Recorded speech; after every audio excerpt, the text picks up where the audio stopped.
Dobrý deň, milí poslucháči. Vítame vás pri ďalšej epizóde nášho školského podcastu OATO Talk. Dnes máme znova učiteľského hostia. Naším hostom je učiteľ našej školy, pán magister František Zaďko. Pán učiteľ, ako sa máte? Dobre. Všetko robím preto, aby som sa mal dobre. To bola taká otázka na začiatok. No. Môžeme sa asi rovno vrhnúť do toho. Ste športovec, to asi všetci vieme. Športovali ste, kedy si začali športovať? A bolo to v období, sa mi zdá, že nejakého 5. alebo 6. ročníka základnej školy. A vtedy to bol aký šport?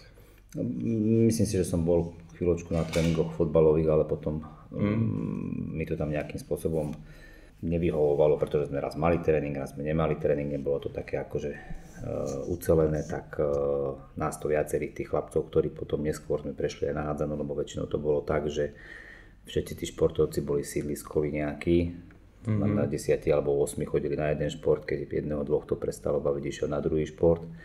No a neskôr sme začali teda hrávať hádzanú.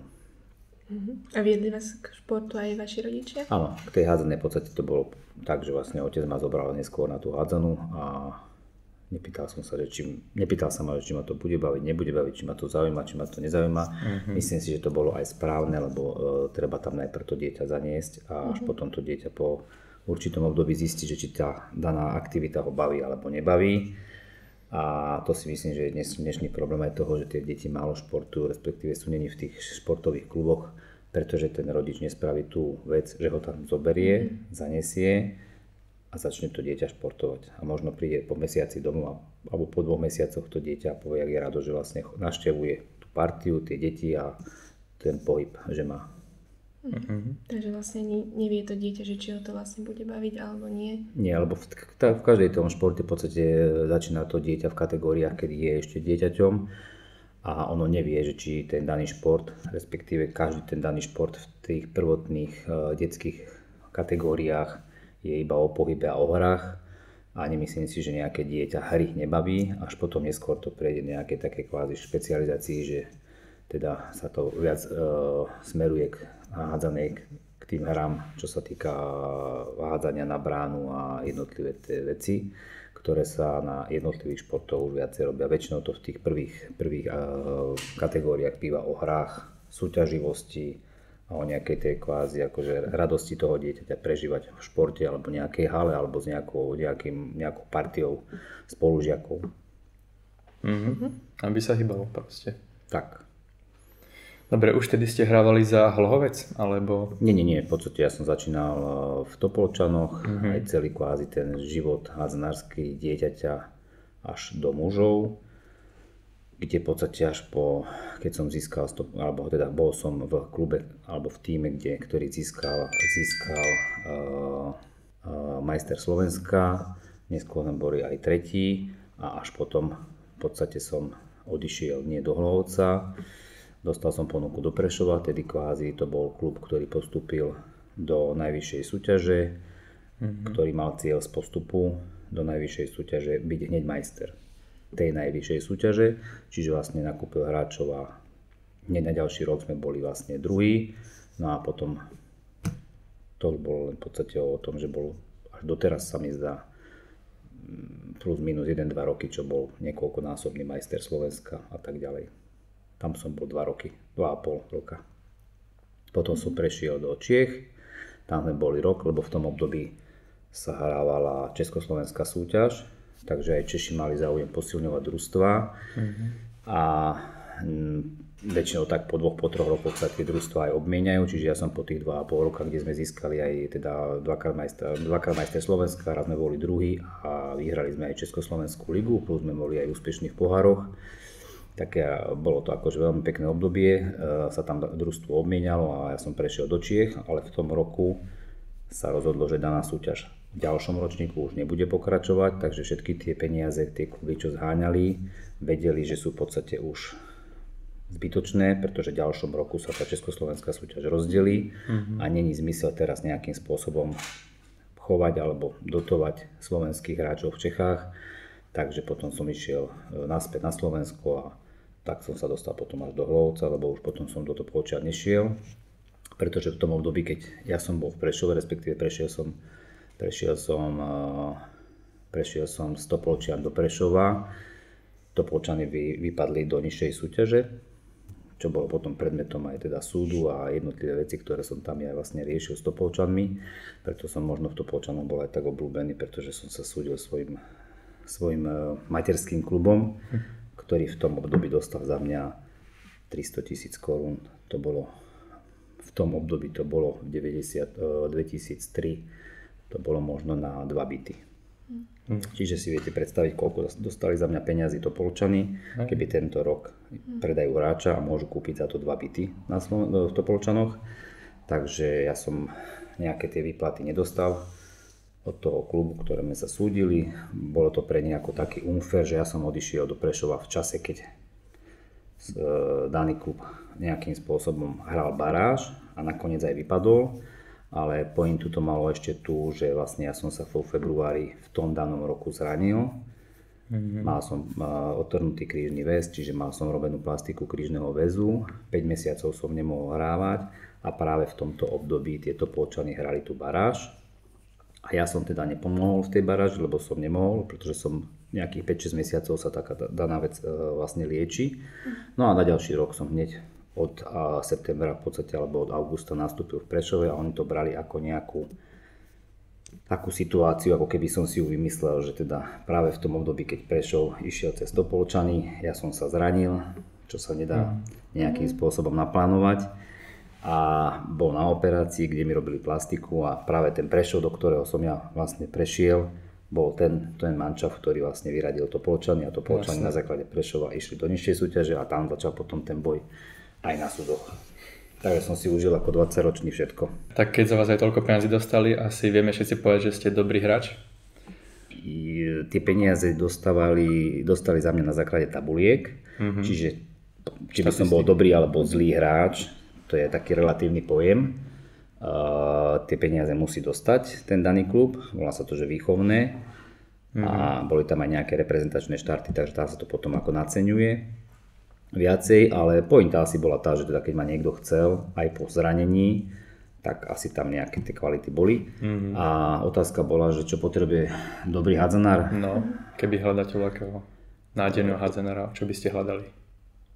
No, to je strašne široká otázka, pretože dobrý hádzanár nevznikne za deň a dobrý hádzanár musí mať tú históriu takú, kde má šťastie na klub, v ktorom sa pracuje s mládežou, má šťastie na trénerov, kde tie tréningy majú nejakú hlavu aj petu, má šťastie na to, že mu ten tréner nájde post, ktorý v tom danom veku je niekedy aj ťažko rozlišiteľný, lebo niektoré tie deti neskôr vyrastú, niektoré spevnia a tak ďalej. Čiže ten tréner, keď ho zaradí na nejaký ten post, ktorý potom v podstate sa už ťažko mení, lebo už keď nejaké dlhé roky hráva na, teraz to poviem konkrétne na mňa, na krídle, asi ťažko potom ho niekto v nejakom staršom období prerobí na spojku alebo opačne. Čiže tam je to už potom také, dá sa povedať, že už vidíte na tom hráčovi, že nie je kvázi špecializovaný na ten post, ale už to má také, už je to také pomiešané. No a plus musí samozrejme mať podporu rodičov a všetkých tých vecí, čo sa týka vždy ten športovec nejakým spôsobom menej času venuje tomu učeniu a veľakrát býva, že keď sa dobre učíš alebo neučíš teda, tak budeš musieť prestať so športom. Ja som to mal takisto, ja som pár razy odozdával veci, ale vždy to skončilo na tom, že to bolo v podstate od rodičov také momentum, že vlastne keď niečo chce v živote dosiahnuť, musíme preto niečo spraviť.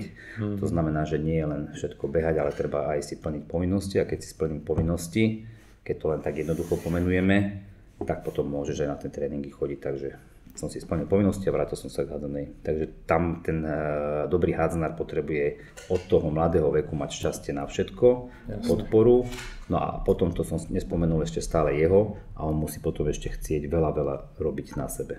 Zatiaľ to bolo len vec iných záležitostí. Tréner, klub, rodičia a potom sám on ostatný po sebe.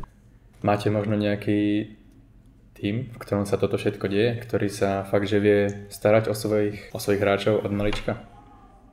Alebo myslíte si, že to tak upadá možno na Slovensku?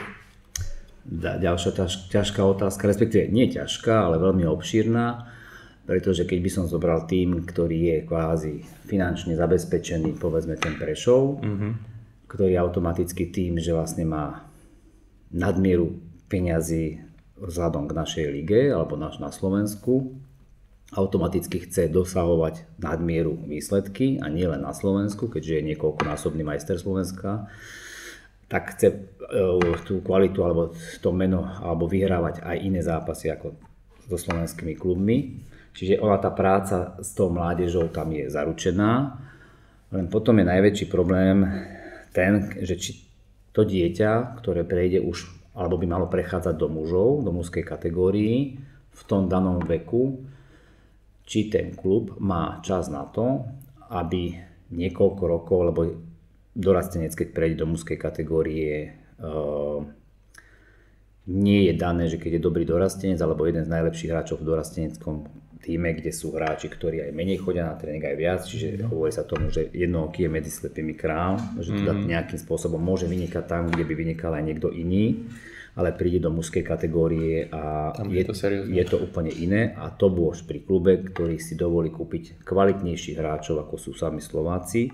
A sú to z tých kvalitných hráčov z kvalitných líg. Je to veľmi ťažké potom pre toho dorastenca prísť do kategórií mužov, kde vidí, dá sa povedať, hráčov kvázi európskeho formátu, nielen slovenského.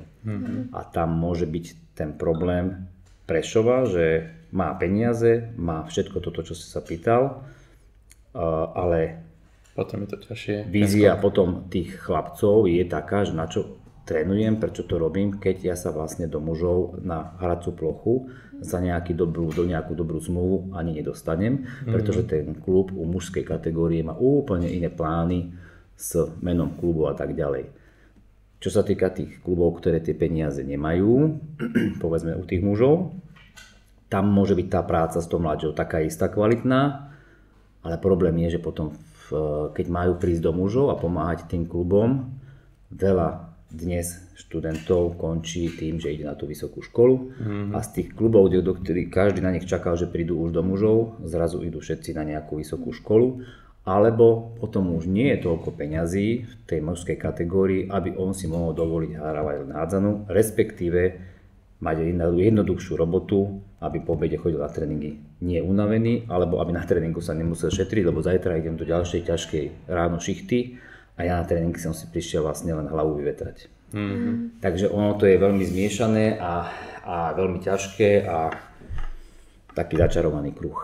Vrátili sme sa späť k vám. Dočítali sme sa o vás, že počas vašej hráckej kariéry ste boli rekordérom v počte strelených gólov a máte ešte aj mnoho iných titulov za klub, čo vám najviac pomohlo, aby ste dosahovali takéto skvelé výsledky?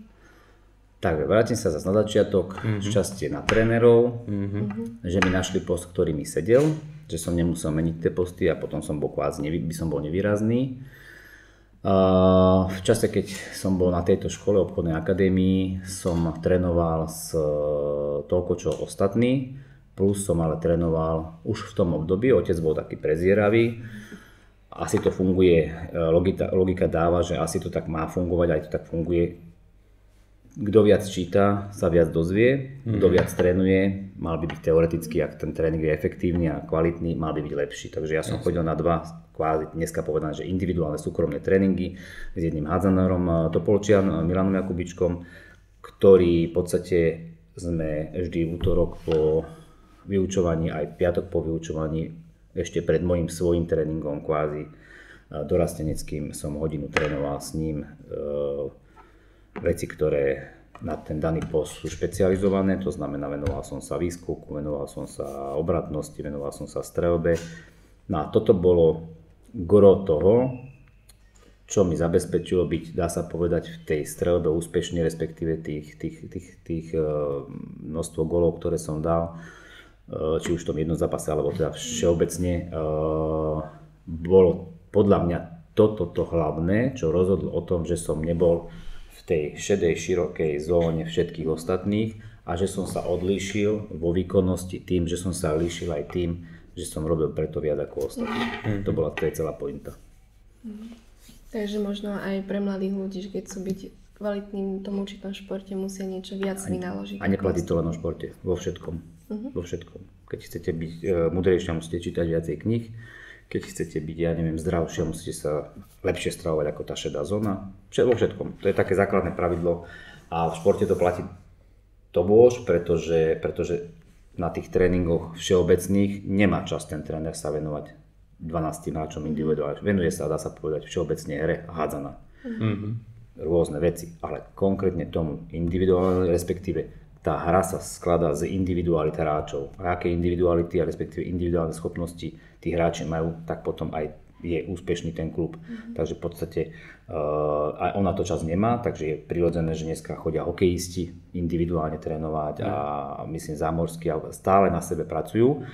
A nikomu to možno kedysi ani nikto nepovedal, pretože to bolo to know-how toho, že vlastne prečo som lepší a ja ti to neprezradím, že ja chodím s týmto trénovať, lebo môže sa stať, že bude lepší jak ja, áno. Kdežto v mojom prípade napríklad to bolo tak, že ja som mal pred sebou na tom poste 3 hráčov vekovo a vlastne som ich všetkých 3 preskočil nejakým spôsobom, kde tréner až na mňa ukázal prstom, že ja chcem jeho a nie tých 3 pred tebou, čo sa týka vekovo, že boli starší a boli už dlhšie u mužov. Takže práve tým, že vlastne oni len prechádzali nejak vekovo, respektíve štandardnými tréningami a ja som prechádzal v podstate inými množstvom tréningov, tak v podstate sa to aj oplatilo a má to svoj efekt potom aj pre toho trénera. On to vidí, každý ten tréner to vidí, že kto na sebe robí viacej alebo nie.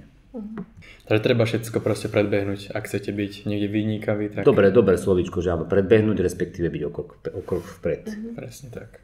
V vašom ponímaní to je obchodná akadémia, riešiť pády akcií, kedy treba investovať a byť o krok vpred. Nejaký ten graf si pozrieť, ako to má históriu, ako to bude fungovať, lebo tá história sa pravdepodobne opakuje a treba dobre vedieť, mať možno aj to šťastie a byť o krok vpred a byť úspešnejší potom ako ostatní. A ste sa už pozerali, keďže ste študovali na obchodnej akadémii, do toho investičného sveta? Mali ste možno nejaký taký...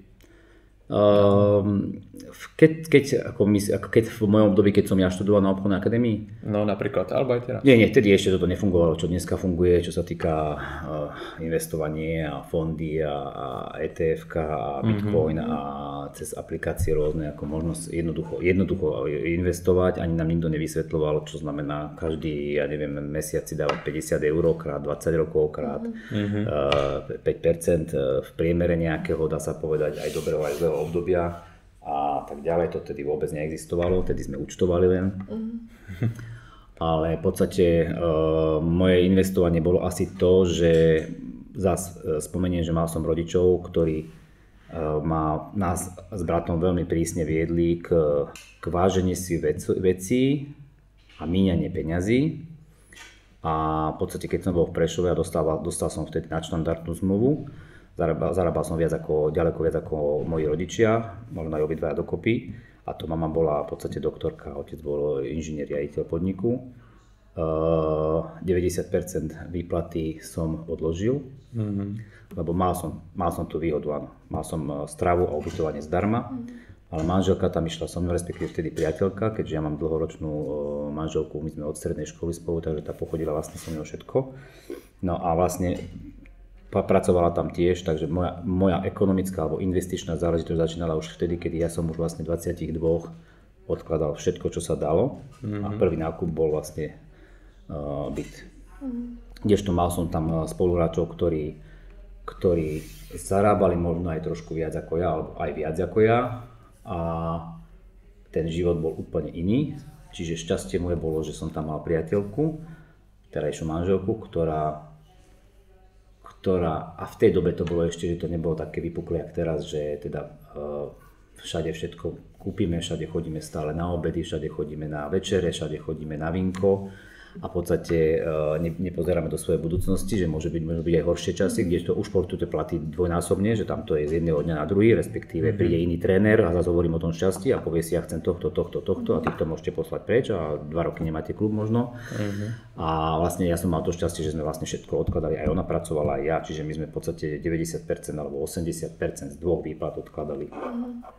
A tak sa to tiahlo v podstate aj celý život. Čiže tam bolo to prvé moje investovanie, že každá výplata sa odložila a prvé, čo sme riešili, bola kúpa bytu. To je také osamostatnenie. Áno, lebo vedeli sme, že v tom Prešove nebudeme non-stop, alebo teda nebudem v klube, kde budem mať stále ubytovanie, že raz sa vrátim do Topolčian, že prvé čo bolo, rodičom povedala, prvé všetky peniaze odlož, aby si mohol kúpiť byt. A pritom som mohol žiť fakt akože životom, tak ako žili moji spolurači. Kde dokázali, nie že minúť tie veľké peniaze, ešte si aj požičiavať.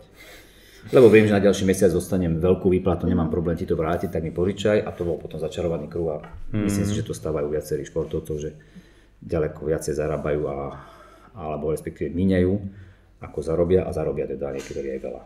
A dokážu aj viacej minúť. Tak si ešte aj finančne gramotný. Tak asi áno, lebo ja som v podstate s otcom vždy sme riešili aj mamou tieto veci a nejakým spôsobom potom nabehol ten systém, že keď som videl, že som kúpil teda kúpa toho prvého bytu a vedel som, že do ňoho bývať nepôjdem, lebo nejakým spôsobom sa mi ešte darilo byť teda niekde mimo a bola tam možnosť teda nejakým spôsobom riešiť možno aj ďalšie veci, kúpy, ako nebudem tu zase teda hovoriť, že som nakupoval, ale to si každý vie pozrieť, ale nejakým spôsobom som to riešil opakovane, lebo v podstate vedel som, že to má význam. To znamená, že potom prišli tie už investície do fondov a tak ďalej, takže tam potom to už bolo to, čo je teraz realitou, že vlastne investovať čím skôr. A keď hovoríme o dlhodobom, tak nejakým spôsobom sa nepozerať na to, že čo to priniesie zajtra, pozajtra, ale keď mám cieľ dlhodobo, tak pozriem sa na to v 50-ke a tam zhodnotím, že či to malo alebo nemalo efekt. Preto hovorím, že dneska sú ľudia alebo deti, ktoré prvý svoj nákup riešia auto. Hej, nemajú na pneumatiky, niektorí ešte aj na poisku, ani na ten benzín, ale chcú mať auto. A sme pri tom pohybe, že vlastne dneska v Topolčanoch viete fungovať pešo. Ja chodím, len keď prší a zima je a teda nejakým spôsobom mám ešte iné aktivity, ale väčšinou tu pochodím buď pešo alebo bicyklom. Nie, Topolčany, veľa ľudí si to neuvedomuje, že Topolčany sú malé mesto. 3,5 km je, dá sa povedať, z mojej strany, čo je krajná strana Topolčian, až sem na obchodnú akadémiu, kde by som povedal, že som zase na opačnej strane. Je to 3,5 km radius, takže čo. Riešite to aj vy so svojimi deťmi? Túto gramotnosť finančnú nejako? Ani to nemusím riešiť, ale myslím to v tom zmysle, že vidí, čo sa deje, vidí a veľa sa s ňou rozprávame, ako k niektorým veciam sme vlastne prišli a že prečo teda teoreticky nemáme sa zle a malo to svoj efekt v prvých počiatkoch, pokiaľ ste najviac mladí a ono to tak si človek povie, som mladý, idem si užívať, ale my sme to zobrali opačne, že my sme povedali, že pol života budeme robiť na sebe a druhú polovičku si užívať. A tak sme to aj poňali, že od tej 20 do 40 v podstate som hrával hádzanú, pracoval tu v škole a manželka pracovala tiež. Takže 3 príjmy, viete koľko vám stačí na živobytie a všetko ostatné sa investovalo nejakým spôsobom nemíňalo. A viem, že keď som prestal hrať tú hádzanú, tak môžeme hovoriť o veľkých a malých platoch učiteľov, záleží čo chcete, či si chcete kúpiť 2 minerálky alebo jednu, otázka koľko potrebujete. A keď potrebujete jednu, netreba si kupovať 2. Keď potrebujete auto, nemusíte si kupovať najdrahšie, áno. Takže tam je to zhodnotenie toho, na čo mám a čo potrebujem a to triezve zhodnotenie. A ona toto vidí, to znamená, že tieto veci ja som nemusím rozoberať a vidí ten smer, ktorými sa uberáme. Jasne. A vidí to, že možno ona si tak povie, na ďaleko viac vecí by sme si mohli dovoliť, ale nerobíme to. A potom je vysvetlíme tú pointu prečo. Hej, takže už si vie spočítať 2 plus 2, čo ako v akom svete žijeme a tak ďalej a na to všetko žijeme v tom skromnejšom svete. Teraz nechcem hovoriť, že som nejaký bohatý alebo niečo, ale ide o to, že vlastne vidí ten mechanizmus toho, že máme 2 príjmy a stále z 2 príjmoch sa snažíme čo najviac odkladať a míňať čo najmenej. Tak ja by som sa vrátila znova k hádzanej. No, ja odbačam stále. V poriadku. Počas vašej aktívnej hádzanárskej kariéry ste získali veľa titulov. Už jeden spomínaný rekordér v počte strelených gólov, najlepší strelec Extraligy Slovenska, trojnásobný majster Slovenska, víťaz hádzanárskej Interligy. Ktorý z týchto titulov si najviac ceníte? Myslím si, že z týchto titulov oni v podstate v tom Prešove oni prichádzali tak automaticky aj v týchto Polčanoch, lebo to družstvo vždy bolo mierené na to. A preto to hovorím, lebo viac si cením druhé miesta s Hlohovcom, ktoré sú tam není uvedené. Mal som zase to šťastie, že bol som celý život len v kluboch, ktoré hrali v finále. Čiže či to bolo prvé miesto alebo druhé miesto, a tuším, že raz alebo dva razy sa nám stalo, že sme skončili v play-off, kde sme museli hrať o tretie, o štvrté miesto a skončili sme tretí.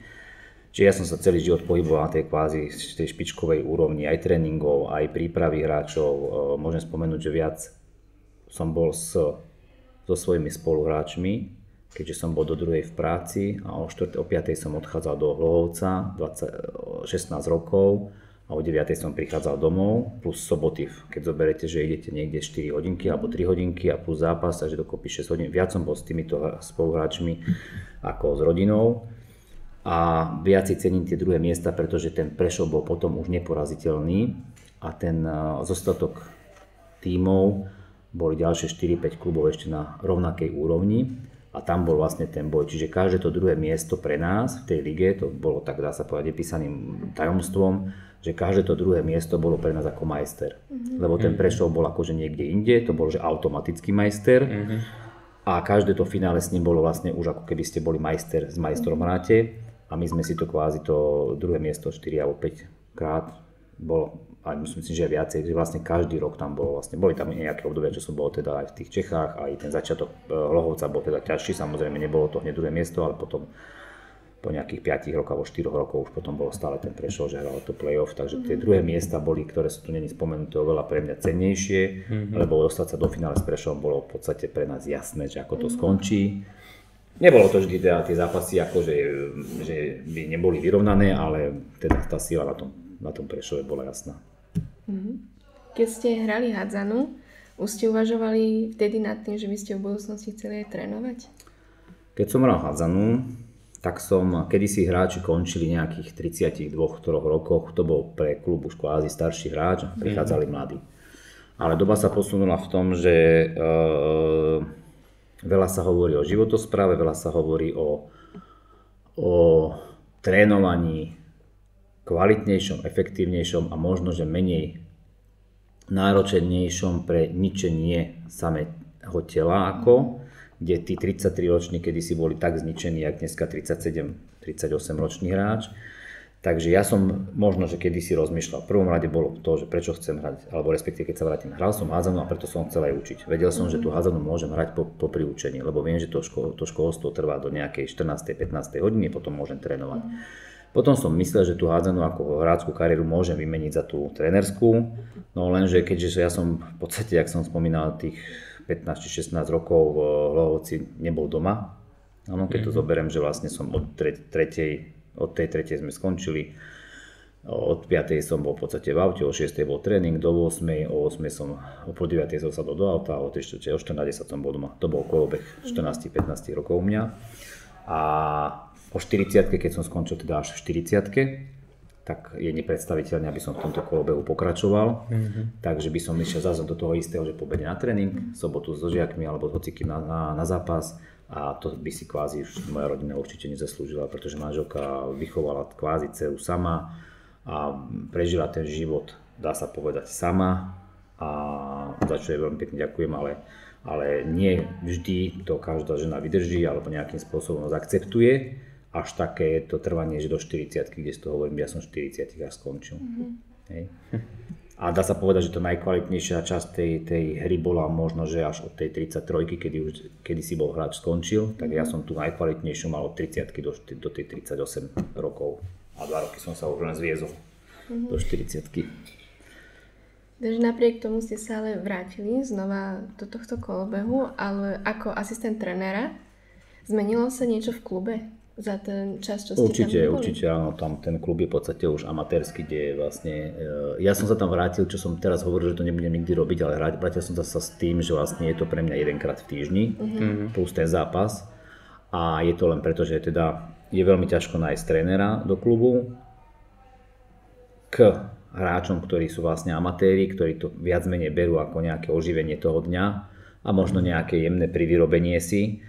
A dá sa povedať pre veľa trénerov, ktorí majú svoj cieľ a nejakým spôsobom význam a efektivitu toho času, čo tam strávia, chcú teda nejakým spôsobom aj vidieť v tých výsledkoch, kdežto pri amatéroch, ktorí, jak som spomínal, prídu z práce, veľakrát manuálnej práce, unavení, nie je možné napredovať Hej, veľakrát sa stalo, že boli sme 7, 8 na tréningu teraz, takže tam ten tréner sa nájde vždy nejaký, ktorý má aj svoju prácu a keďže tento tréner má svoju prácu a dostal sa povedať takú nárazovú a obťažnú časovo, tak a spolu sme kedysi hrávali v Topolčanoch s Brianom Tranžikom, sme sa tak dohodli, že áno, ja spravím nejaký tréning, on nejaký a každý si tak akože aj uľahodíme časovo, aj teda nejakým spôsobom ten klub môže fungovať, ale čo sa týka určite toho, ten klub sa určite zmenil, sú to vyslovene amatéri, ktorí fakt celý deň robia a po obede prídu na 4 tréningy v týždni a plus zápas.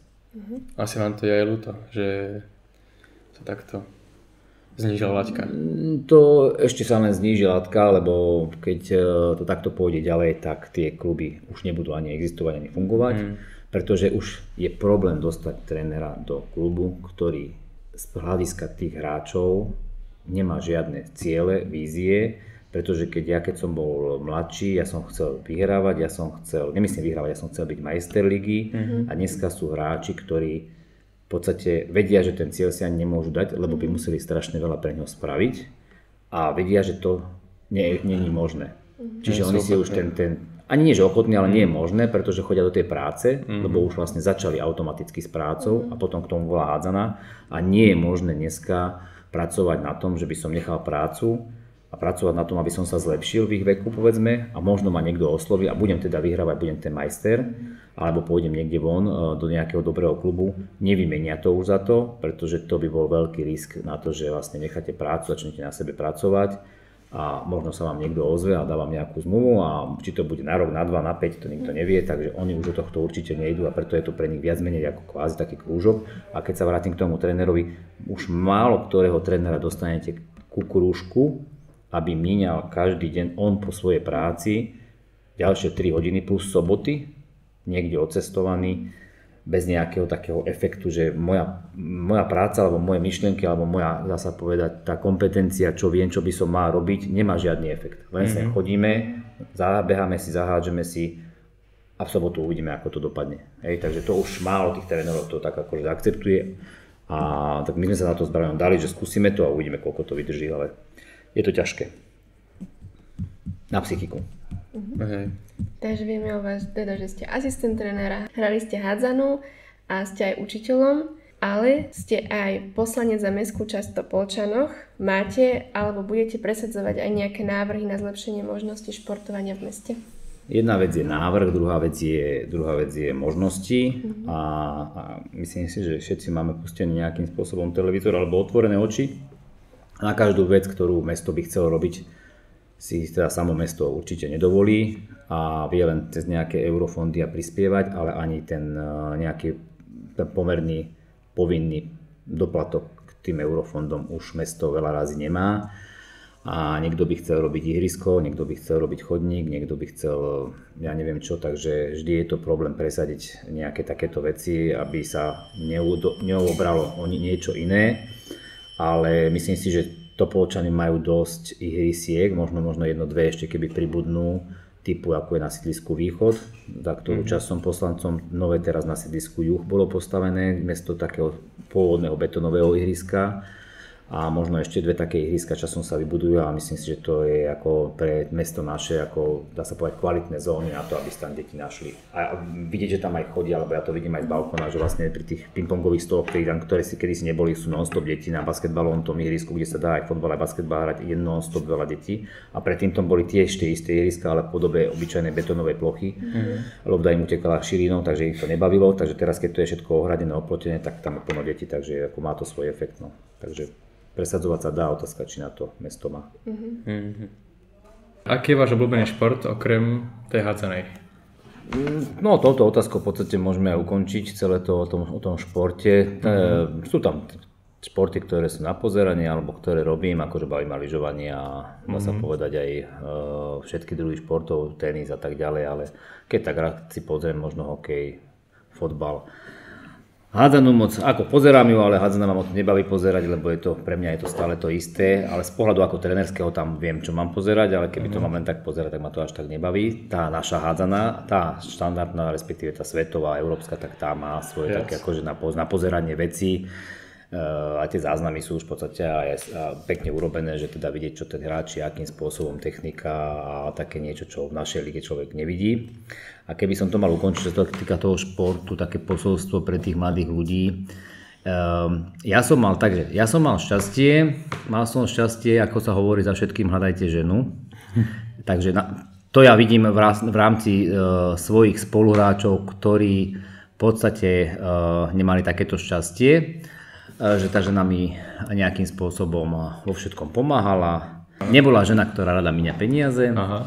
Čiže vlastne a ďalšia vec je, a to by som povedal také posolstvo pre tých mladých ľudí, a nemyslím to teda akože len čo sa týka športu, pokiaľ nemajú cieľ do života, tak nemajú ani smer. A tým, že ja som mal cieľ hrať hádzanú, neskôr som mal cieľ byť učiteľom, teda prechádzame na tú tému učiteľstva, ale respektíve nájsť si zamestnanie, popri ktorom by som chcel hrať a mohol hrať hádzanú, tak bolo toto učiteľstvo, čiže vždy nejakým spôsobom aj s manželkou sme sa smerovali k nejakému cieľu, ktorý nebol za rok, za dva, ale za nejaké 3, 4, 5 rokov by sme sa k nemu dostali a aby bol udržateľný. To znamená, aby som mohol robiť nejakú robotu dlhodobo a ešte možno 10 rokov pri tom hrávať hádzanú. Takže pre tých mladých ľudí, aj čo sa týka športu, pokiaľ nemajú nejaký cieľ, takže vlastne nemajú ani nejakú víziu, takže nemajú ani nejaký smer a je to vlastne len možno pre zdravie si zašportovať. Ale aj v iných, aj čo sa týka školy, pokiaľ nemajú ľudia cieľ, ťažko sa im, potom sa prežijú nejaký úsek života 10 rokov, v ktorom v podstate sa stratili. Áno. A aj tak prídu k tomu, že voľaký cieľ a nejaký zámer si aj tak budú musieť dať. No čím si ho skorej nájdu, tak tým vlastne získajú. Čím neskôr si ho nájdu, tak sú na začiatku cesty možno nie 20, ale 40. Jasné. Vy máte teraz nejaký cieľ? No, ten cieľ je, ale není u nás uskutočniteľný asi na Slovensku, lebo my sme si s manželkou povedali, že budeme tú prvú teda etapu života v úvodzovkách takú tú náročnú, kde aj šport, aj zamestnanie od tých 20 do tých 40 teda naplno robiť. Všetko, čo sa dá v úvodzovkách neminúť, ako sa hovorí, že doma sa počíta, alebo si taký bohatý, koľko neminieš. Také sú také tie naše, čo si povieme vždy.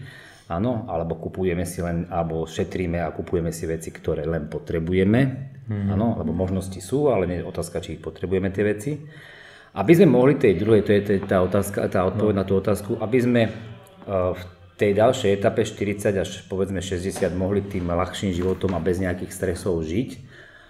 A keby sa u nás dá, to, že sme mali to šťastie tých prvých 20 rokov v tomto všetkom, keby môžeme ísť na nejaký predčasný dôchodok a odísť niekde do letných krajín, kde môžeme fungovať, čo sa týka dlhšieho toho tepla a prežiť krásne dni pri pláži. To je taký sen, ale to je asi neuskutočiteľný. No. Tak uvidíme. Predčasný dôchodok by sme museli mať, alebo tak nejakým učiteľom by museli dať, že keďže dosť, teda určite sú tie učiteľské rozdiely, že či je to slovenčina, matikár, telocvikár a tak ďalej. Každé má svoje nejaké vypätie, že keby môžu, že odísť skorej, tak ako to je aj v iných zložkách, teda myslím policajník a áno, tak teoreticky možno, že by to bolo raz zaujímavé pre to učiteľstvo, že po nejakých rokoch by mohli odísť a venovať sa svojim záľubám. To by asi všetci chceli. Ale dobrý cieľ. Áno, všetci by chceli. Otázka je, že teda prečo tí policajti stále nemajú tú základňu, že všetci by to chceli, a napríklad u polícii to je, ale majú stále problém s tými mladými alebo počtom. V učiteľstve to asi nebude. Preto učiteľov asi nebude nikdy navyše, lebo je to nezaujímavé povolanie. Ono sa to zdá, že to je pri časovo nie je moc náročné, ale v niektorých školách a asi prejdeme aj k tej danej ďalšej otázke, ktorá tu visí, že otázka s jakými ľuďmi alebo s jakými deťmi pracujete a nie je to vždy také jednoduché, jak ja to z pohľadu vnímam, jak je to tu u nás, alebo teda stretávam sa aj s kolegami a mám aj manželku, ktorá je teda učiteľkou a tiež sa stretáva a nejakým spôsobom človek si povie, nie je to všade medlízať, učiť. Veru tak. Aké sú najväčšie výzvy, ktorým čelíte počas telesnej výchovy? No, so žiakmi? Výzvy? Tak ako, našťastie som si to nejakým spôsobom nastavil tak, že nemusím tu, keď môžeme hovoriť o výzve, teda aj bojovať s nejakým nastavením detí, tak ja tu mám ten chod toho pohybu a tej telesnej daný taký ľahší, že to funguje a výzvy sú u mňa, že vždy sa tam nájdú nejakí jedinci, ktorí nemajú ten vzťah k pohybu, ale v zápätí, keby sa ich opýtam, či pohyb rovná sa zdravie, povedia, že áno, jednoznačne. A teda keď sa opýtam, že prečo sa aspoň 2-krát do týždňa nemôžeme donútiť v úvodzovkách tu trošku pohybovať, tak na to už odpoveď nie. Je to taká výzva, alebo pre mňa bola výzva, že vlastne, aby na tej telesnej nemuselo byť len teda ten volejbal, basketbal, ale aby vždy všetci boli v pohybe, čiže to je tá výzva pre mňa, aby som dokázal vždy dostať všetkých do pohybu, aj keď to nebudú loptové hry. Čo mám šťastie, že táto škola je na to vybavená, čo iné školy majú akože extrémne iné a ťažké podmienky, že si toto ani nemôžu len rozmýšľať, dovoliť učiteľ, že by chcel všetkých dostať do pohybu, lebo sa nachádza v jednej telocvični, je tam s 3 triedami, možnosti nulové a vybavenie nulové, čo ja v podstate to berem ako povinnosť, aby som tú výzvu si splnil, že každé dieťa tu u nás na škole musí byť v pohybe, lebo na to sú tu možnosti sú od malej telocvične, kde sú spinningové bicykle, cez posilňovňu, cez kardiostroje, cez veľkosť telocvične, cez počet ľudí v telocvični, tu všetci môžu byť v pohybe. Aj meníte niekedy postupy pri výučbe na telesnej, aby to bavilo viacej žiakov? Jedna vec je, že by som mohol meniť. Za tie x rokov mám milión vecí, ktoré by som tu mohol robiť. Druhá vec je, že sú niečo ako plány, ktoré dodržiavame s tým, že vlastne veci, ktoré sa deti mali naučiť na základnej škole, v podstate nevedia, musíme sa k nim vracať. Nemôžeme robiť veci, ktoré by sme chceli robiť na strednej škole. A veci, ktoré sa majú deti naučiť, musíte neustále opakovať. Len opakovaním to dieťa sa to naučí. Tým pádom si nemôžem dovoliť, keď mám aj krátkosť času, počet hodín na určitú danú problematiku, meniť stále nejakým spôsobom cvičenia, ktorým zistujem, že aj niekedy deti veľmi ťažko rozumejú, lebo ako je čítanie s porozumením, tak aj vlastne porozumieť nejakej forme cvičenia, respektíve nejaké, ako by som to pomenoval, rozdelenie a riešenie situácie na hracej ploche v trošku zložitejšej forme je pre nich veľmi zložité, čiže sa musím vrátiť naspäť a prejsť k jednoduchým veciam, k tým základným, aby to dieťa v podstate sa naučilo tie základné prvky, ktoré nevedia a mali by vedieť z základnej školy. A potom to vyzerá, že stále robíme, dá sa povedať, opakovanie toho istého, ale len jedine tak sa dokážu deti naučiť a nie je možné robiť veľa činností, napríklad pri podaní z dola sú základné 2-3 veci, ktoré sa môžu opakovať a už či to budete robiť dvojici, trojici alebo nejakým spôsobom na súťaž do viacej ďalej, alebo do krajšie, alebo do presnejšie podať, to už je druhá vec. Máte nejakú najkrajšiu spomienku z tejto školy? Myslím si, že to nemám nič také, že by som tu mal nejakú extra. Ako tým nemyslím, že negatívne, že nemám tu nič pekné, ale ako nie je to nič, čo by niečo vyskakovalo. Tak. Máme na škole dobrých žiakov športovcov? Vrátim sa, mám spomienku, keď som maturoval. Dobre. A keď ma prijali do zamestnania sem. Otázka. Aj ste boli vtedy šťastní, že ste sem nastúpili, že ste tu študovali a že potom... Ale áno, lebo ako je to ten istý priestor a v podstate sa človek tak vráca do takého známeho priestoru a ešte aj som zachytil pár učiteľov, ktorí v podstate ma učili tak nejakým spôsobom také, akože v pohode, tak som bol rád, no. Prešiel som aj inými školami, ale som bol vždy len na zastupovanie chvíľku, ale som rád, že som sa dostal sem. Máme na škole veľa dobrých žiakov športovcov? Vrátim sa k teda otázke. Neviem, či by som to vedel ja vyhodnotiť, či je to dobrý športovec alebo nie je to dobrý športovec, ale pri niektorých činnostiach ja z môjho kvázi takého dlhodobého športovca badám, že aj tí, ktorí robia šport, ten pohybový, dá sa povedať, prejav nemajú taký, aký by som si ja predstavoval ako jeden fotbalista, dá sa povedať, v 3. ročníku chlapec by už mal mať. A keď sa s nimi o tom aj bavím, tak oni mi hovoria, čo robia a čo nerobia v podstate na tých tréningoch, vzhľadom k tomu, všetkému robia veľmi málo a potom od toho sa odvíja aj od toho prejavu športového, aj výkonnosti, aj vlastne potom tá kvalita tých športovcov. Ale či sú to dobrí športovci alebo zlí v tom danom meste alebo nejakej tej dedine a tom fotbale, to už neviem.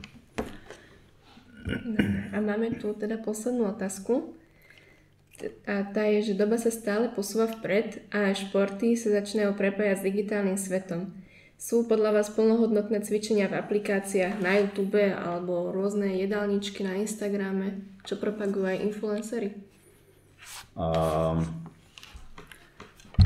Všetky cvičenia, ktoré sú v aplikáciách, sú nič iné, ako by mali deti nimi prejsť základnou a strednou školou, čo sa týka, príklad poviem, posilovania spodných alebo dolnej časti alebo hornej časti. Sú to jednoduché veci, ktoré sú dané, ktoré si dieťa vie napozerať, ale v podstate by nemusela byť ani aplikácia, ale tá aplikácia teda má za úlohu, že si ju viete pustiť, že nejakým spôsobom vás núti sa ju opakovať, respektíve pravidelnosť a vidíte niečo, čo teoreticky sú základné jednoduché veci. Vždy v tých aplikáciách tie cvičenia. Není tam nič obťažné také, ktoré by muselo niekto napozerať si, sú to vždy len jednoduché veci, takže vrátim sa k tomu, že není to nič nové, ale je to ďalšia možnosť, ktorú človek, keď má ten telefón v ruke, že ho donúti cvičiť, ak tam má nejaký režim nastavený. V tom vidím výhodu, ak má nastavený režim, že mu to donúti ho chodiť cvičiť. Ale čo sa týka samotných cvičení v aplikáciách, není to nič nové, čo by deti nevedeli, alebo ľudia nevedeli, že čo majú robiť na to, aby sa cítili zdravšie a aby boli kvázi nie obézni, aby nevedeli, že čo nemajú jesť. Stačí si prečítať jeden článok a v jednom článku sa dočítajú všetko, čo nemajú jesť, čiže nemusia mať žiadne zdravé jedálničky alebo niečo.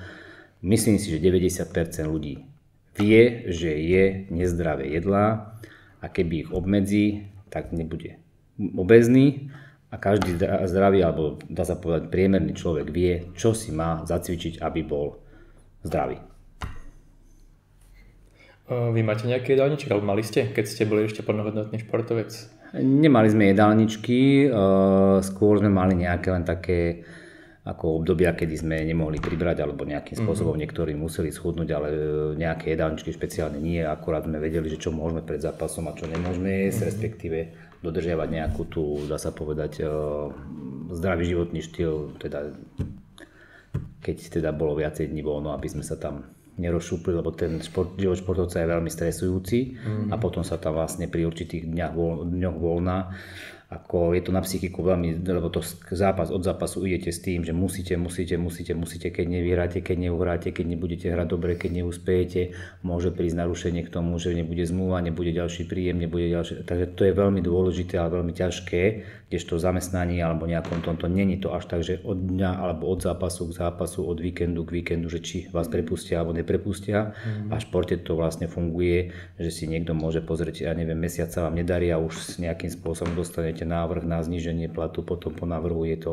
A v podstate ide to potom tak, že vlastne fakt musíte stále psychicky na to myslieť a furt robiť len a len dobre a hrať len a len dobre, pokiaľ ste v tom klube, ktorý hrá od toho majstra. A tam potom, keď príde nejakému voľnu, tak človek sa z toho ide zblázniť a myslí si, že môže všetko. No ale vlastne my sme museli byť tak trošku dávať pozor, lebo potom vlastne, pokým zase do toho naskočíte a niektoré veci, ktoré vznikajú, tie závislosti, ktoré vznikajú týmito, dá sa povedať, rituálmi, áno, tak si niekto povie, že ku každej káve si zapálim, tak po každom voľne idem na pivo a keď je dlhšie voľno, tak si dovolím toto a toto a tie rituály vlastne človeka môžu zničiť. Negatívne rituály. Pán učiteľ, máme tu takú otázku. Keby ste mohli zmeniť učebné postupy na telesnej, ako by ste ich zmenili?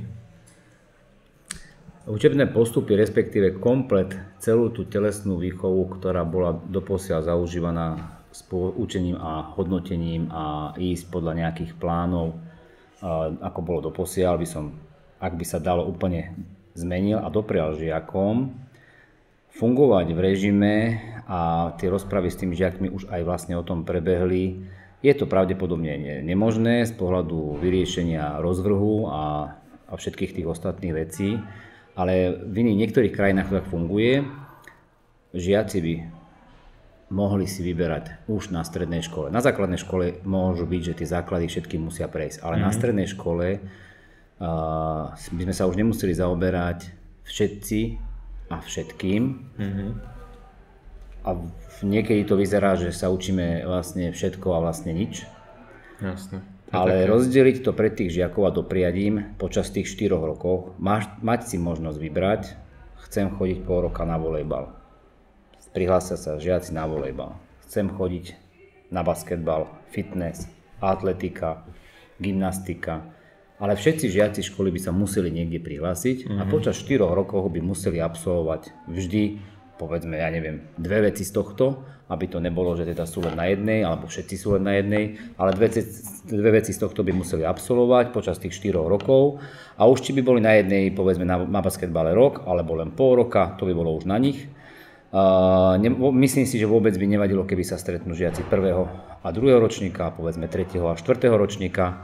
Z môjho pohľadu prídu mi na hodinu, alebo by to mohla byť kľudne 2-hodinovka, žiaci, ktorí chcú danú vec robiť a ja viem, čo si mám pripraviť a zdokonalovať danú problematiku, či to je už napríklad basketbal a viem, že mi nepríde na tú hodinu skladba žiakov, to znamená, áno, dievčatá, chlapci, niektorých baví basketbal, niektorých volejbal, dievčatá, niektorých baví basketbal, niektorých volejbal, niektorých nič, niektorí len bicyklovanie. A teraz v ústretí všetkým, aj tým chlapcom, ktorým baví basketbal, v úvodzovkách prinútiť alebo nejakým spôsobom motivovať žiakov, ktorých to nebaví, aby si s nimi išli zahrať, lebo je ich málo. To isté platí o dievčatách a vznikajú tam rôzne problémy a keď sme sa teda vracali, že či dodržiavame tie učebné plány a či riešime teda aj nejakým spôsobom obmenu týchto cvičení, tá hodina je taká krátka na to, čistého času, lebo prídu trošičku neskôr, nejaký ten nástup, o trošku skôr musia ísť, aby stihli prestávku, lebo tie prestávky sú veľmi krátke, ak sa sprchujú a chceme dodržiavať aj tú hygienu žiakov, tak ich musím poslať skorej. Mne môže byť, že čistá hodina je 20 minút. Hej. Keď hovorím, že okolo toho ešte nejaká rozpráva, alebo keby sme hovorili o cvičeniach, ktoré musíme prvý vysvetliť, niektoré sú ťažšie, niektoré sú ťažšie pochopiteľné, niektoré sú ľahké a sú ťažké pochopiteľné pre niektorých žiakov, lebo nežijú v tom prostredí športovom, čo je úplne normálne. Práve preto by som doprial, ak by žiaci raz prišli už konečne k niečomu, že baví ma gymnastika, baví ma atletika, 4 alebo 2 alebo koľko rokov som chodil na atletiku a prešiel som si všetkým, čo som povedal, napríklad spinningu, behanie, skákanie a tak ďalej. Ja ani nevidím problém, čo sa týka učiteľov, pretože vôbec, ako myslím, že takto funguje v iných štátoch v tomto režime. Učil by som, povedzme, mal by som na starosti ja, povedzme, na strednej škole v Topolčanoch basketbal. Tak by som učil možno pol úväzku alebo tretinu úväzku tu, tretinu úväzku na gymnáziume, tretinu úväzku povedzme na inej škole. A mne je jedno úplne, že aké deti učím, tie tváre. Deťom je úplne jedno, kto ich učí ten basketbal, lebo vždy príde ten zaďko na tom gymnáziu a on má s nami basketbal a oni nevedia, či učí aj niekde inde. Oni vedia, že prídu naučiť 2-hodinovku alebo 2-krát do týždňa a zaďko má s nimi basketbal. A učiteľ, povedzme, gymnázia by učil tu volejbal, na svojej škole volejbal a na poľnohospodárskej volejbal, povedzme. Iný učiteľ by učil gymnastiku tu a takto by sa to všetko pomenilo. Myslím si, že nebol by problém urobiť ten úväzok, že by sme nebehali každú hodinu niekde, ale 2-3 dní by som bol tu. Áno, odučil by som si svoje hodiny tu, 2-3, jeden deň by som bol na inej škole a 2 dní na druhej škole, takto by som si vyplnil 5 hodín. Respektíve, keby to tak nejde, že ako sám, ale asi by to tak nešlo kvôli rozvrhu, lebo sa to nedá, určite sa to nedá spraviť, ale preto niekde to majú v tých iných štátoch, že aj po obede, lebo v podstate ten rozvrh sa nedá spraviť tak, že my sem prídu z 1. ročníka všetci žiaci, ktorí sa prihlásili na volejbal prvé 2 hodiny a ostatní majú niečo, 3., 4. hodinu prídu iní žiaci zase na basketbal a ostatní majú niečo, potom prídu druháci na gymnastiku alebo ja neviem čo, atletiku a iní majú zase niečo. Nedá sa to sklobiť s tým rozvrhom, preto to funguje niekde aj po obede. Ale toto by som im doprial, aby mali možnosť chodiť a zúčastňovať sa hodiny telesnej v takom režime a s takou náplňou, čo ich baví. A keď ich to prestane baviť, môžu si vybrať niečo iné. A ja z pohľadu môjho, a k tomu známkovaniu, a nemyslím si, že by tam bolo podstatné to známkovať. Pretože keď viem, že niekto sa mi prihlási na basketbal a ho to baví, nepotrebujem riešiť, či vie toto, lebo sa to tam vzájomne učíme, jeho to baví, čiže preto sa tam prihlásil a nepotrebujem výjsť a vo finále mu dať za to známku. Hej, na percenta nejakým spôsobom alebo nejakým spôsobom to vyhodnotí, teda, že aktívne sa zúčastňoval a vybavená vec.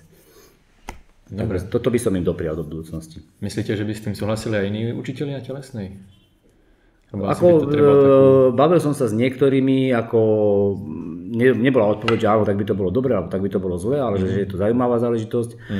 Samozrejme, tam prišla trošku rozpráva, že by to bolo možno aj od tých časov, povedzme od tej 12. do tej 2. 3. hodiny až ten náš čas, áno. A zase to môže byť kombinácia, že prvý ročník by sa učil štandardne, ktoré by sme mali do tej 12. hodiny a od 12. do 3. by sme mali ten čas, kedy by sme na tých školách učili tieto dvojhodinovky, povedzme. A že by sme mali teda to poobedne, v úvodzovkách poobedné vyučovanie, ale na druhej strane, prečo by tie deti z objemu toho všetkého teoretického, čo sa učia, by nemohli mať možno o niektoré predmety menej na stredných školách, mali by, alebo fokusovali by sa vyslovene na predmety v niektorých školách, ktoré sú dané a možno, že tam by sa dala skrobiť tá telesná a nemuselo by to byť potom ani po obede. Takže ako není dôvod, aby to mali toľko druhov, ale to už zachádzam ďaleko, lebo je to vec v budúcnosti aj teda zapovedať, že samozrejme tí učitelia, ktorí učia niektoré predmety, by prišli o prácu, ale na niektorých školách by to bolo, na niektorých nie, ale to hovorím o budúcnosti, že keby to tak bolo. Ale nevadilo by ani keby ho fakt učíme od 11. do 3. povedzme a do tej 11. by sme mali možno, že len niektoré jednohodinovky s prvákmi a potom by sme naskočil nás čas a nekončili by sme od 1. alebo od 2. by sme nekončili niektoré dni, ale by sme končili od 3. ale zase do obeda by sme mali voľno, ale ten úväzok by bol v podstate naplnený. To by chcel asi celoštátnu zmenu. Aj to chcete nejako presadzovať? Alebo... Ja som sa už pýtal niektorých ľudí, ktorí majú smerom alebo blízko k ministerstvu. Nereálne. Toto nie je vec, ktorá je zaujímavá z pohľadu na to, aby tí vysoko postavení týmto zaoberali.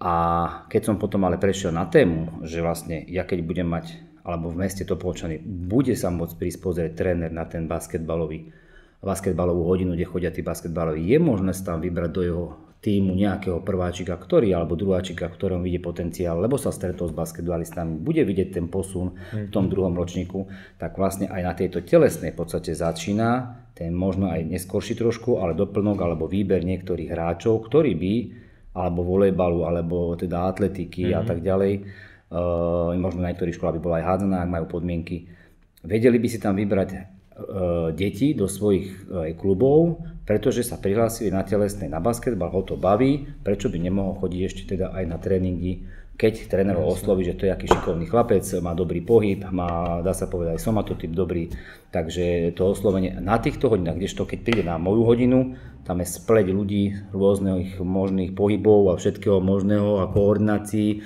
Neviem ja tam vyhodnotiť, že či je dobrý alebo zlý, lebo tak sme sa bavili predtým, že jednooký medzi slepými je král, ale tu by už bolo vidieť, že je tu len hrstka 15-20 chlapcov, ktorí hrajú basketbal a tam by videl, že či teda má alebo nemá potenciál, kdežto tu keď sa stretne s chlapcami, ktorých to až tak nebaví, tak môže vynikať, ale vo finále to nie je o tom, či je lepší alebo nie, ale len vyniká medzi niektorými, ktorých to vôbec kvázi nebaví a sa tam len kvázi potulujú a teda robia, jak sa hovorí, kšovi. No taký individuálny prístup, to by asi celé Slovensko by z toho benefitovalo. Aj celkovo nielen telesná. A samozrejme aj akože nielen telesná, lebo hovorím, tam by vychádzalo to vlastne do popredia potom záujem tých jednotlivých klubov si chodiť pozerať na takéto hodiny z tých chlapcov alebo dievčatá, ktoré vôbec sú není v žiadnych športoch a možno, že ja poznám x hádzanárov, ktorí začínali neskôr. Keď majú ten pohybový, dá sa povedať, predpoklad a majú vzťah k tým hrám a na tej základnej už nejakým spôsobom vyčnievali od ostatných, ako ja si myslím, ako prváka stiahnuť a riešiť ho v nejakej nižšej súťaži. Ja si myslím, že nie je problém ako dostať ho do klubu a do tej súťaže, aj keď to je trošku neskôr, ale môže byť taký talent, ktorého nikto nevidel. Ja tu napríklad vidíme na našej škole minimálne 6-7 chlapcov, ktorí majú somatotyp, vysokí sú, dvaja sú aj ľaváci, čo je vlastne dneska nájsť ľaváka, či už na volejbal, na basketbal alebo na hádzanú je ťažké a je škoda, že ich niekto už skorej neoslovil, lebo ja si myslím, pri tom pohybe, čo majú, aj pri tom, ako sú, dá sa povedať, vyrastení a mohutní aj všetko, boli by z nich priemerní hráči daných klubov. A myslím si, že hovorím, to základ a možno aj lepší, ale bohužiaľ nikto si ich nikde nevšimol, nikde nevidel, takže oni v podstate prejdú Topolčanmi a už mohli byť určite minimálne 2-3 basketbalisti, jeden hádzanár. Takže no, No, nič z toho. Ale ja to vidím napríklad gymnázium. Moja dcera je teraz na gymnáziu a má tam už tie jednotlivé špecifikačné hodiny také, že má vlastne tie 2-3 hodinovky. A vlastne celý ten 4. ročník má už len viac menej ako keby maturitné predmety a čiste, ja som sám prekvapený, okolo 12. už je doma. V priemere. Áno, ale má len tie maturitné predmety, základ teda, a vychádza aj to, že priemer okolo 12. je doma, čiže má o to viacej času sa učiť a koncentrovať na to zdokonalenie k tým maturitám, ale keď to funguje v týchto základných predmetoch, že v 4. ročníku sú už len tie a nemusia byť ostatné, tak si myslím, že aj pri tej telesnej by to mohlo byť, že prejsť na to, aby tie deti si mohli vyberať a nie chodiť na hodiny, kde učiteľ musí ísť alebo mal by ísť podľa plánov. Veľa vecí je pre tie deti absolútne nezaujímavé, prejsť sa s tým musí. Cieľ sa nesplní absolútne žiadny, lebo väčšinou sú tam nejaké 6-hodinové alebo až 10-hodinové dotácie na jednotlivú problematiku, či to je volejbal, basketbal alebo tak, niekoľkokrát v roku, čo je minimum. Za to sa nikto ešte nič nenaučil za nejakých 9 alebo 8 vyučovacích hodín, ktorá čistého času je o 20-30 minút, takže to sme 8x30 minút, takže to sa ešte nikto nič nenaučil, keď nevie. A ide sa zase na inú problematiku a vlastne sa skáče ako keby z témy do témy a nemá to taký ten efekt pre toho žiaka a preto môže byť, že tá telesná je pre nich aj nezaujímavá. Môže byť. Z pohľadu počtu, chlapci, dievčatá, robí sa všetko a vlastne nič. Nevedia si vybrať, lebo je pravda, že nie všetky školy majú tie možnosti, ale my tú možnosť a preto ja tú diversifikáciu aj tu robím, že vlastne niektorí sú viacej k tej atletike, tak idú na tie bicykle spinningové, niektorí majú možnosť hrať na polovičke volejbal, majú možnosť hrať na polovičke basketbal, ale to my sme asi, dá sa povedať, ideálna škola z pohľadu tohto. A preto aj ten môj cieľ je, že žiadne dieťa na hodine nesmie byť bez pohybu, preto som veľmi náročný na tie deti. Dobre, už by sme asi skončili teda. OK, hádam som sa dosť vykesal. No, áno. Ďakujeme, že ste sem prišli. A ja ďakujem za pozvanie a dúfam, že som nejakým spôsobom tým deťom aj ukázal, alebo tí, ktorí to budú počúvať, že čo teda, čím som si kvázi, alebo ako učiteľ prešiel, ak som chcel dosiahnuť to, čo som dosiahol, čo by si oni mali tiež nejakým spôsobom nastaviť, aby dokázali niečo a prajem pekný deň. Aj my. Ďakujem aj my. Ďakujem. Dovidenia. Dovidenia.